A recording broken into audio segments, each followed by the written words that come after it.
May, June, July. Lela xesha labazali abathatha abantwana babo abangabafana babase entabeni to become men. I know that's mostly done in the Eastern Cape. Nalapha eRhawutini yenziwa. NaseLimpopo ngathi yenziwa, yeah.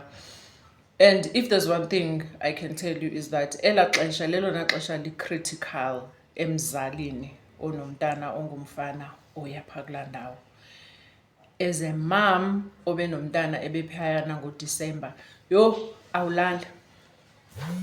Babes, you don't sleep.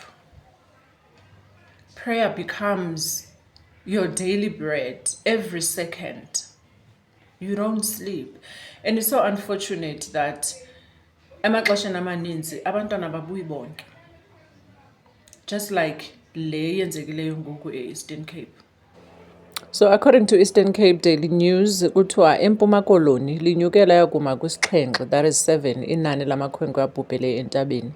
Ezi ziganeko zenzeke kule mmandla ilandelayo. Number 1, eNtabankulu, eBuffalo City, that is East London, eSajonisi, that is Port St John's, naseBizana. Andiyazi uba eminye imizi yenza kanjani, but it's very important uba umntana before umse kulaa ndawo, make sure that they are ready physically, emotionally and spiritually,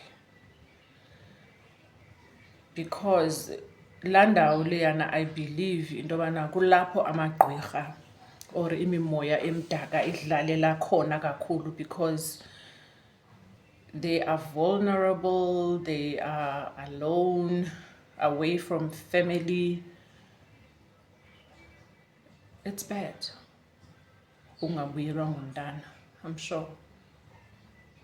That's one thing I would never wish even on my worst enemy.